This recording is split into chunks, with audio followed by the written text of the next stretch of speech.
Magandang araw po sa lahat. Kumusta po kayo? Nagustuhan niyo po ba ang unang bahagi ng kwento ng magkaibang mga ugali nila Konehong si Kiko at ng pagong na si Pilo? Ngayon po ay aking ibabahagi ang pagpapatuloy ng kwento. Sa nakaraang kwento, kanilang napagkasunduan ang isang dakilang karera. At sa pagkakataong ito ay ganito po ang kwento. Kinabukasan ng hapon, matapos mapag-usapan ang karera, kumalat sa buong kagubatan ang balita. Magkakarera ang kuneho at ang pagong.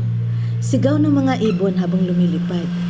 Narinig ito ng usa, ng ardilya, ng palaka at ng iba pang hayop. Talaga? Sabi ng usa. Sigurado bang totoo yan? Oo, sagot ng Maya. Bukas sa umaga ang karera. Samantala si Kiko na kuneho ay naglalakad sa damuhan na may malaking ngiti sa kanyang mukha. Napakadali lang ng laban na ito, sabi niya sa sarili. Lumapit sa kanya ang ardilya.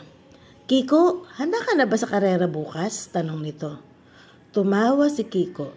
Ha ha ha, hindi ko na kailangan maghanda. Kahit maglakad lang ako, mananalo pa rin ako.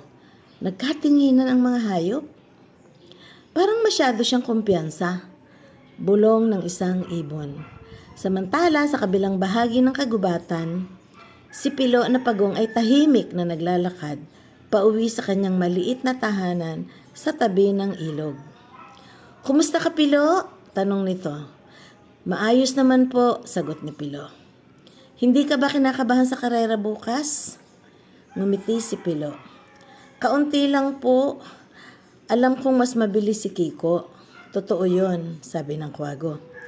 Ngunit may isa kang lakas na wala siya. Ano po yon? Tanong ni Pilo. Ang tiyaga.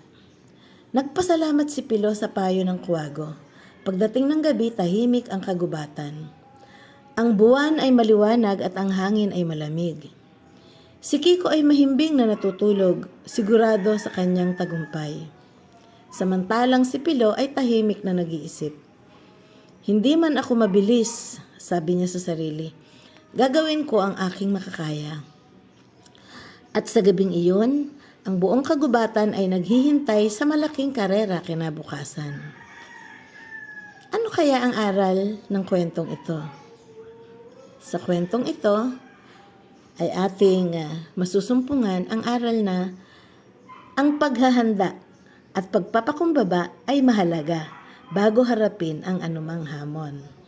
Hanggang dito lang muna ang ating kwento mga kaibigan at akin pong ibabahagi agad sa inyo sa mga susunod na araw kung ano na po ang naganap sa kanilang karera. Magandang buhay!